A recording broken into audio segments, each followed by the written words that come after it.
Welcome to Masterclass series. My name is Mashauri, and my guest is Azim Jamal. And today we're talking about change management. How are you, Azim? I'm doing great. How are you? Good, you're welcome. Thank you. Maybe to begin with, what is change management? See, what has happened, Paul, in the olden days, there was not much change happening technologically, globalization, but now with technology and globalization, there's a lot of things moving very fast. And so for people, organizations who are unable to change with the times can find themselves, backpedaling and left behind. And they say change is inevitable, but sometimes when it comes to change, especially in organizations, people are worried and sometimes they resist change. So how do we manage change without necessarily inviting resistance from the people? Yeah, so I guess the important thing is communication, in terms of why we are changing, what is the purpose of changing, how is the change going to be better for all of us. So to try and remove all the uncertainty around change in the sense that you communicate well, even involve people in the process to say, this is what we are facing in terms of our challenges, where we are going, and we need to make some kind of tweaking and adjustments for us to be able to cope the most effective way, and also to optimize our results going forward. And more people are involved in the process, the more people are part of the process, the more people are spoken to and communicated all the time. And it's not a one-time communication, it's all the time. So reassuring people that the process we are taking is the right one, and people know where we're going with the whole thing. And do you think it's necessary, maybe you have, for instance, if you have employees, maybe you take time to have one-to-one conversation about change, because people react differently. Yes. Or it's supposed to be simply a group communication? Well, I think, depending on how the size of the company is, if you've got 5 employees, you can talk one-to-one. If you've got 1.2 million employees like Walmart, then of course it's difficult to talk one-to-one. But you do mass communication at different levels, and then you see who are the people who are really struggling, who need to have one-on-one, right? Okay. Or you can have leaders at all levels doing their own thing with their own small groups, right? Which makes it more possible to be able to have an impact one-on-one. But key factor is communication, key factor is why, key factor is where we are going with his, key factor is what's the best scenario, what's the worst scenario. So there should be transparency, there should be, frank communications around the process, so people know what to expect. When people start to not being sure and start making assumptions, then problem starts to happen, right? Okay. And you have mentioned about communication, which I think is key. So are there any specific processes people need to understand when it comes to managing change? Well, I think, change can have many implications. There could be change of your role in the business. There could be change of the way you work. There could be change in how you're going to be measured for your success. There could be change in the way technology is being adapted. There are many things that can change. Processes may change. So I think the whole thing has to be explained. What are the implications in different areas of your life, of your work, and of your organization? So the more people are aware of it, and the more people are trained to be able to adapt to change, the better the outcome can be. In some cases, I know in some countries, when it comes to change, some people go jobless. So what do you think probably could be the role of human resource managers when it comes to situations in which people are going to lose jobs? Yes. So when it comes to situations where people are going to be laid off, then I guess it's important to manage the situation. The goal should be that the change should be as less painful as possible for the organization as well as the employees. Sometimes it's not always bad to be laid off. I mean, we always assume being laid off is a bad thing. I know when I first moved from England to Canada, and I had my first job in a very big CA company, one of the biggest in the world. And they put me in a small room with a box of invoices. And that was not who I am. I was bored with doing the invoices and whatnot. I'd finished my ACCA degree, and now I'm asked to look at invoices and do, So I was indirectly laid off. I mean, in the sense that my manager came to me and said, I think you're not enjoying your job here. I'm not firing you, but if you feel the same way, then you're free to leave when you want to leave. It was very kind. And so I gave the notice next day. That's the best thing I did, because I joined a mid-sized company, financial company, and I did very well, because then I went into strategy, I went into, financial planning and the big picture, which is what I'm very good at. I'm not good at the small stuff, right? So that incident was actually the best thing that happened to me, because I really thrived. I started as an employee, I became a partner, I bought out the business, I had 4 businesses, I sold 2, so things went really well. But if I hadn't got that change, I would have gone nowhere. So sometimes those kind of things can also be a benefit. So how do you empower the employee to know that that could be the best thing for you? Because sometimes change can lead to a breakthrough in your life. Change can lead to something that makes you break your previous bad habits. But you need to be ready for that challenge. And Zima, I've met some of the CEOs, and one of the comments they normally give is sometimes you have to engage external resource people to come and communicate that change. Do you think it makes a difference? Well, I think it's got to be both internal and external, because the external communicators can come as an impartial people, but the internal people also know the business much better, the pulse, the people. So it has to be a combination of both. You get external people if they are more have more expertise in the whole area, and you feel not capable of doing it. You can call external people when you're very busy with other things in the business, so you don't have time to do both. Run your business, look after your customers, grow the business, and still be able to now communicate to your people in terms of the change process.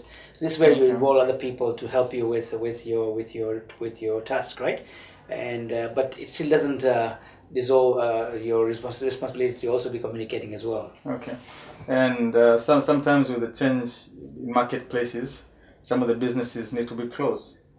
Not like changing the processes, but you want to close the business. And in that scenario, if you're talking to someone who is the director, for instance, or the shareholder, and this is happening, how should it be managed? Yeah, I think the first question is, the closure should also be decided by the directors together, the board of directors, the executive committee. Why are we closing? What are our options? Can we sell the business? Can we merge with somebody? Can we change how we are operating our business to make it profitable? The closing is the last resort. When nothing else is working, you cannot sell, you cannot fix, you cannot... so the market is significantly not there. Whatever. But even in that case, could you change your products? Could you change your services? Because you already have a team in place. You have to look at every different angle before deciding to completely shut off. Okay. Yeah, and so if people are part of the process and part of the decision, then the impact is not as painful. Okay. So let's talk about change at personal level, for instance. When these things happens, as someone who is probably working somewhere, you have a family, there are people depending on you. At personal level, it's even sometimes difficult. Yes. So would you advise people who should, take particular initiatives to make sure that they manage change, whether it should be retrenchment, it may be... So you're saying that when a person is laid off, they have to now worry about home, with the family, with the wife, or it can be a business, you go bankruptcy. Yeah. So I think there are a few things here. Obviously it's very painful when that happens, when you're laid off or your company goes bust or whatever. I think the most prudent thing is to start saving when you're doing well. Save money away, so you have money for the rainy day. If something happens, you have a buffer. You have some savings to work on, right? So that's number one. Number two is to make wise investments as you're going along, because many people work so hard to make money, but they hardly work to make money work for them. How do you invest money in terms of, they spend so many hours working to make money, but they spend no hours to make their money work for them. In terms of, if you were to buy a land 10 miles away from town, maybe in 10 years the land will be worth 10 times more. You make more on the land appreciation than you make in 10 years salary sometimes. So what are you doing with your money to be able to grow your money and be wise in how you grow your money? So if you're doing all those things, then when bad things happen, you have a nest egg. You have something to bank on, right? Okay. And for HR managers, for instance, what do you think are the best practices from your experience? You're traveling all over the world and you talk to people. What are the best practices when it comes to change management? Okay. Yeah, the human resources are very much part of the process, because they are the people who look after the people. Every business is people business. We say whatever business you are in, whether it's a telephone company, a bank, or a grocery store, it's still people business. Yeah. We're all in people business. So people are a very important part of the change process, and the human resource people are part of the communication process, part of the process of understanding and deciphering where the problems are in terms of how people are feeling, looking at the morale of the company. All these are things that the HR people are part of, right? And how do they manage it? How do they anticipate the problem? Change is all about anticipation rather than reacting. When you anticipate change, change is not as painful, eh? Okay.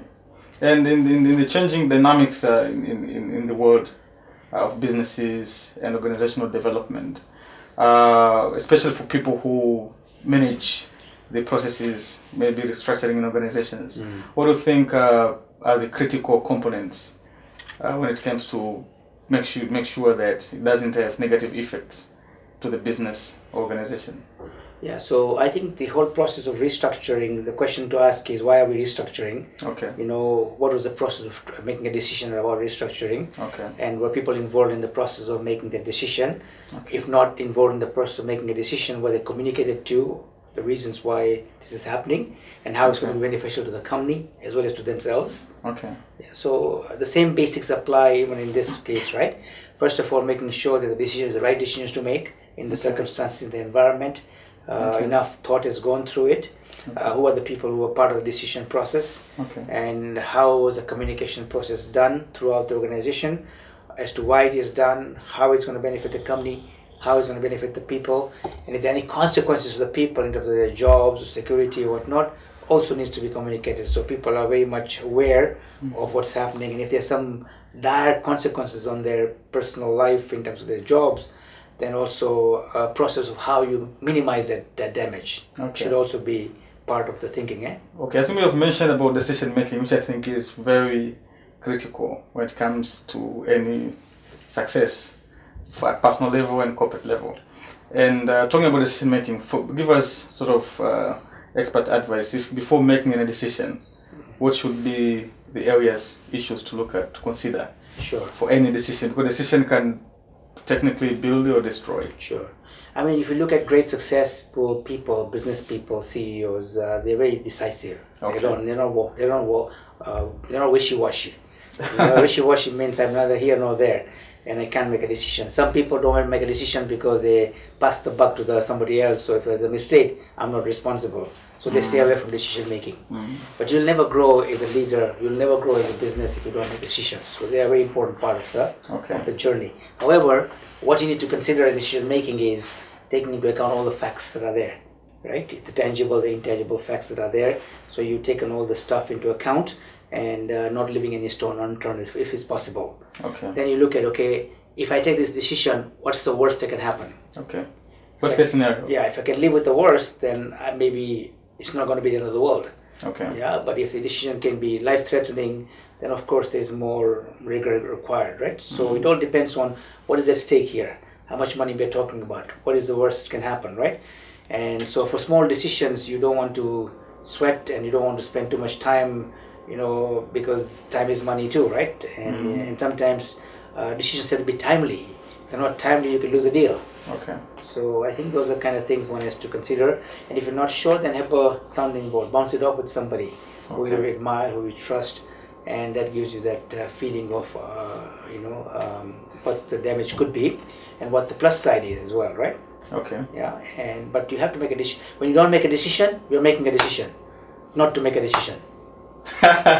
So not making a decision of It's a decision itself because you're making a decision not to make a decision.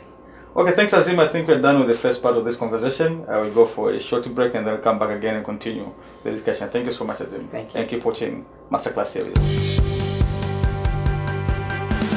Great leaders are very decisive. They make decisions. They don't always make the right decision, but they decide. And in business, if you don't make decisions, things don't move. And sometimes if you make a decision at the right time, in the right place, it'll be very profitable. So you're now empowering people to think like an owner, creating ownership mentality. What is the worst that can happen by making that decision? Okay. And what are the consequences of not making a decision? Welcome back to Masterclass series. I'm Paul Mashauri, and today we're talking about change management with my guest Azim Jamal. Azim, we spoke previously about change, and this time around I wanted to put yourself in the shoes of a person who is an employee and it has been communicated about change in the organization. What are the things that I should do to make sure that it doesn't affect the family negatively?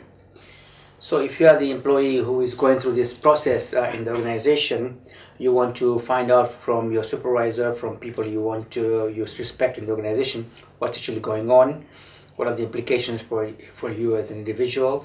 So the more prepared you are, the more you do your homework, the less you are scared about what's going to happen, because you're anticipating change as opposed to reacting to change, right?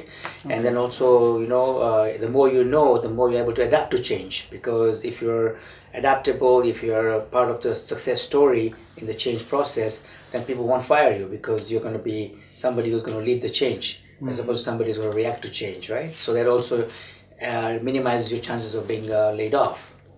Yeah, and also, what's the plan B if something happens? And so as long as you're developing yourself and you're confident about yourself and you believe in yourself, there's always room for stars in many teams, right? Okay. And sometimes there are worst case scenarios which are happening, and this is applicable for both people employed and self-employed.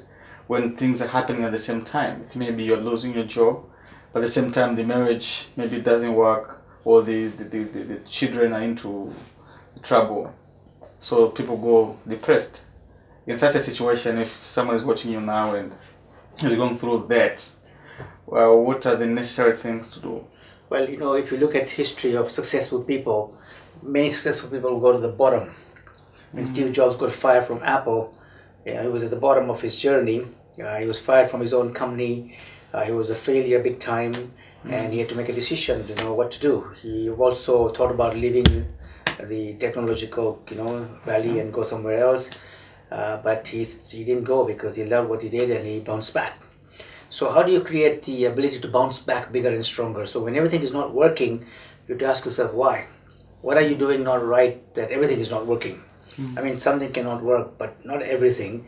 So are you not, playing a good role of a good spouse or a good father or a good mother or a good leader? What's happening, right? So you learn from what you're not doing well. And as long as you're learning every time, then it's an investment. It's not an expense. Okay. And you spoke about decision making, right or wrong decisions. And I know it happens so many times, especially for leaders or entrepreneurs. Sometimes you have to make a decision which sounds right today, but tomorrow, for one reason or another, it may not be the right decision, the consequences.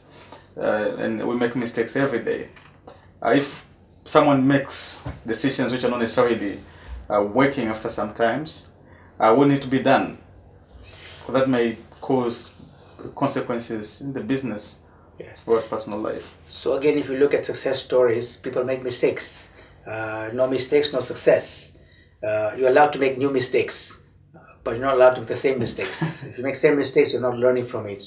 So as long as you're learning from your mistakes and you're making new mistakes, every time you make a new mistake, you learn more, and you become, it's not what you make, it's what you become. And you're becoming a more wiser person in the process.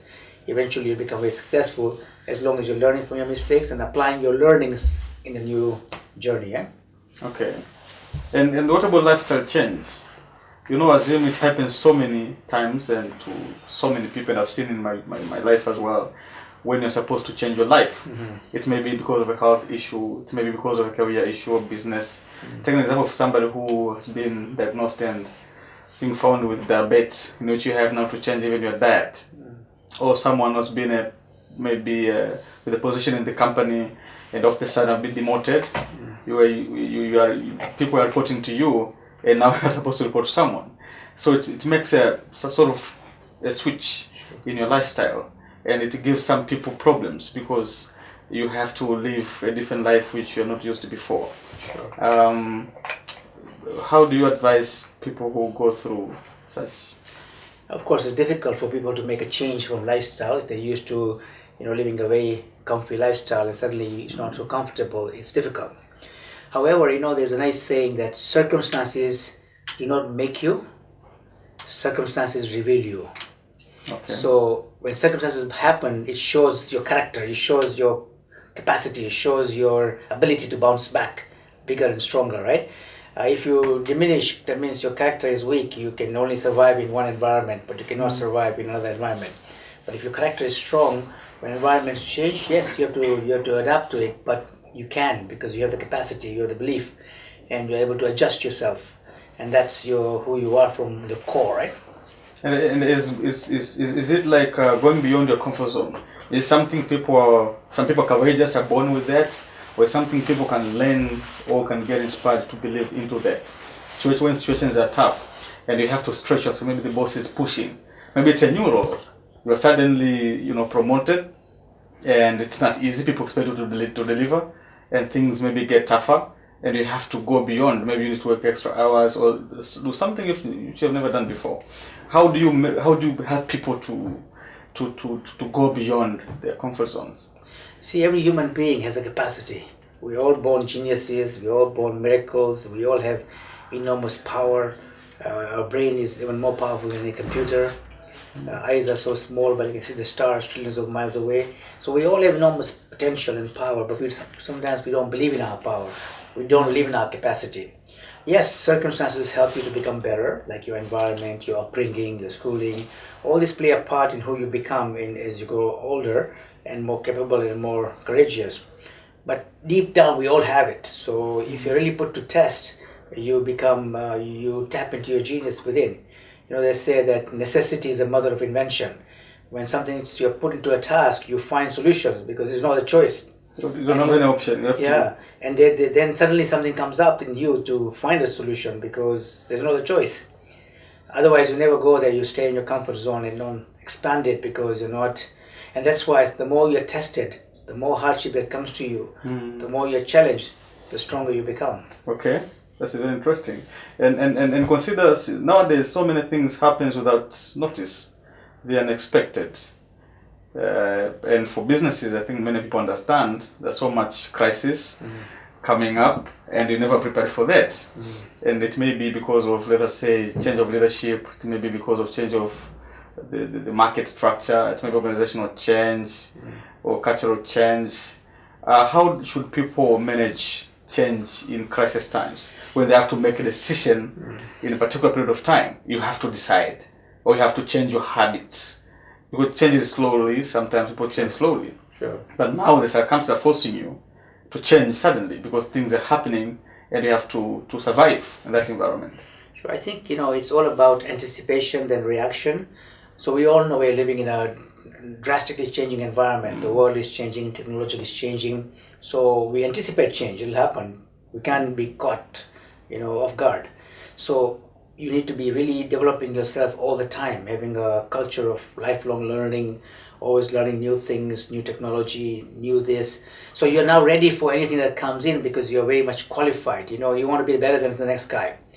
If an average American is reading one book a year, and if you're reading one book a week, you're reading 50 books a year, you're going to be 50 times smarter than the other guy. So if something happens, you're not going to be laid off because you're so smart and you're so wise and you're so, so result-oriented that nobody wants to let you go. So this is what you need to be ready for anything that comes in your life because things will come. There are no ifs, buts, and ands about it. Okay. Also, let's think this way. As a father, for instance, you have children, and you would wish for them to be in a position to manage situations in life, but you need to groom them accordingly. You need to make sure that you develop skill sets which can enable them now to manage change. Yes. Whenever it happens. Maybe you are no longer around, or maybe they go and live alone, or maybe they grow in their career and they have to manage these situations. How best we can groom the kids to manage change in life? I think the first thing we need to do as parents is to provide children with self-esteem. Okay. The belief in themselves. Because if they don't have the self-esteem within them and they don't feel secure within them, they will give up or they will succumb to peer pressure or temptation. But if they feel good about themselves, who they are as people, they have this esteem. And mostly grandparents are very good at that. They love the grandchildren unconditionally. So children feel good, I'm good as I am. Then they speak their language. Yeah, sometimes. And once you feel good about who you are, you're much able to cope with anything that comes to your life. So for us to prepare them for the future, to be nimble to change, to be adaptable to change, first they have to feel good about themselves. If they feel good about themselves, their reaction will be more positive than otherwise. It's a starting point. Then of course you make sure that you provide the best education to them, the best environment. You're a good role model for them. They watch you how you adapt to change yourself. They learn from it. They learn more from watching than from hearing lectures. Okay. Azim, you are the best example into this because you are traveling a lot and you meet people in different cultures. And you want to bring the concept of global citizenship in which people, travel a lot and they tend to meet different people with different norms and traditions and experiences. How best somebody can adapt to a new environment with new people with different cultures?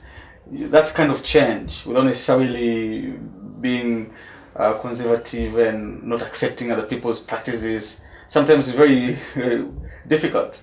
How is it possible? In a way, you can work anywhere with anyone from different religions, from different backgrounds, different beliefs, economic status, and yet become successful. Bottom line is, we are all human beings. The Sufi poet Rumi says we are all fellow travelers in the journey of life, and we all face the same seasons of life.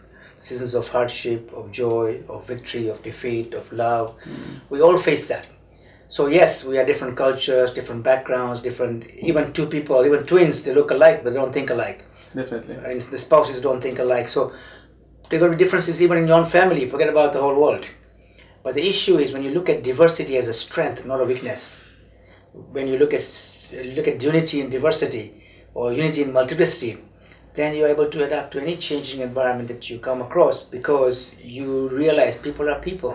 You take interest in people, you give them respect, and you're a good listener, you're an active listener, you take interest in people's things and not be too self-centered. Suddenly, you are easily part of the team, new team, right?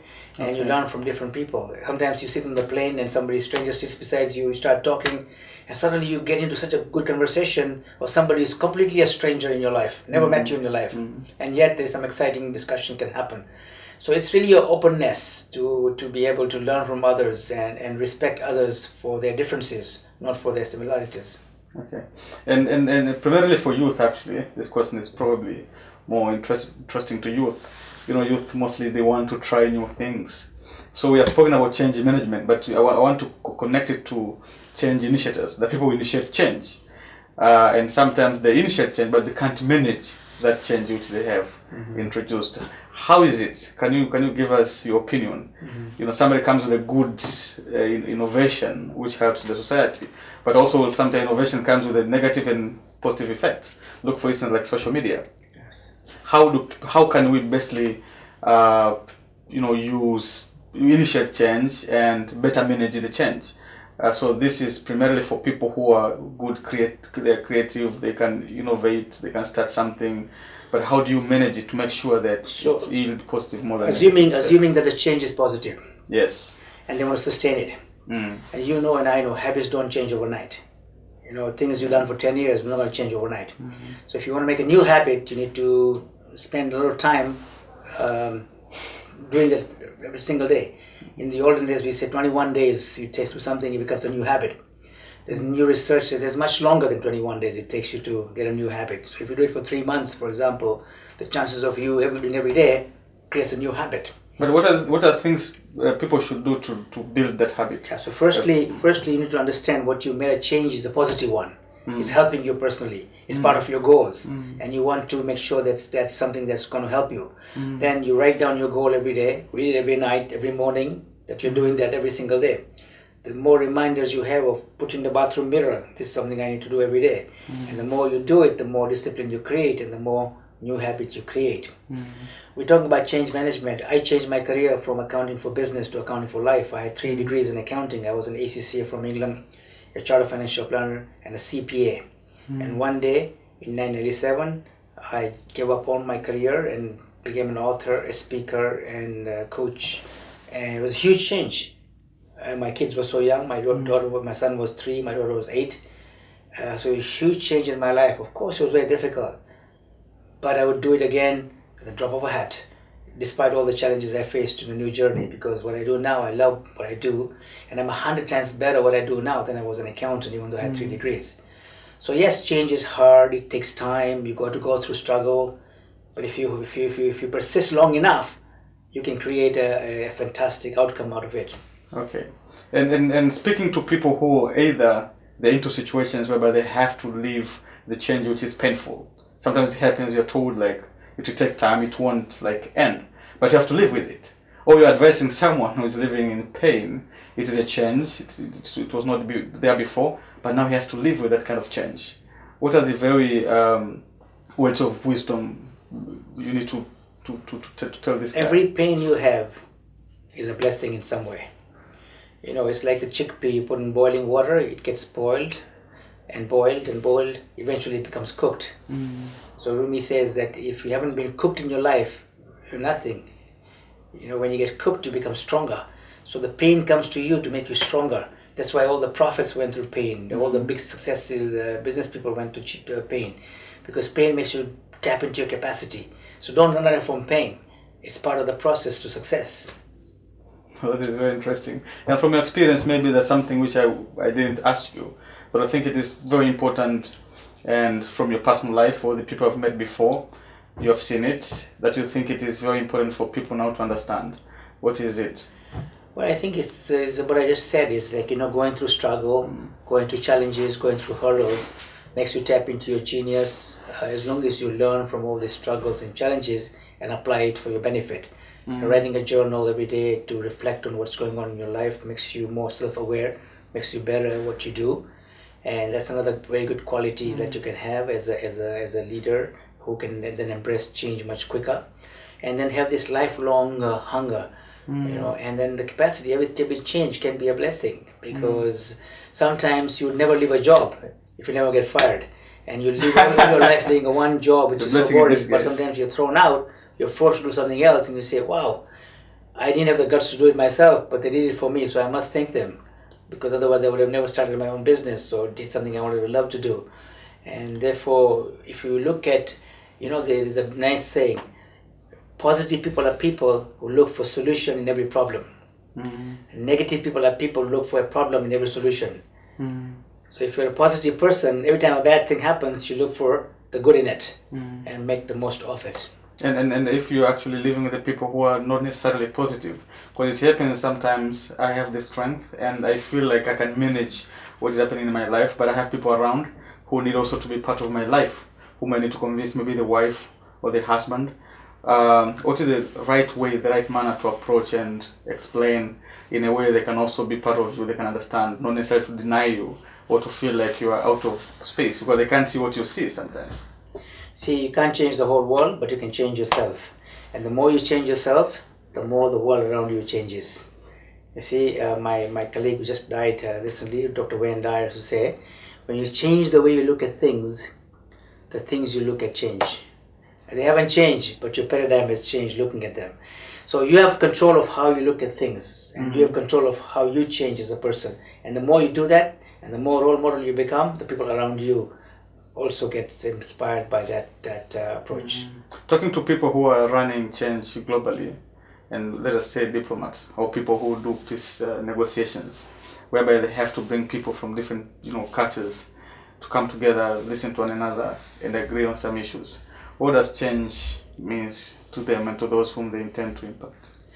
I think, in this case where there is a lot of people around the world with different cultures, different environment, and you're trying to get a common ground, is to be a good listener in terms of where they're coming from, what it's all about, and then finding common ground, right? Really the issue of, it's about mediation, right? In terms of looking at different advantage point, different background, and understanding people's needs, what they want, and trying to meet this different parties' needs to actually come to a common objective. Okay, thank you so much, Azim. This is very insightful to all types of people and in different kinds of life. I appreciate it very much. Pleasure. So it's quite resourceful as usual. Thank you. Thank you for watching Masterclass series. My name is Mashauri, and with us today we had Azim Jamal. Thanks for watching.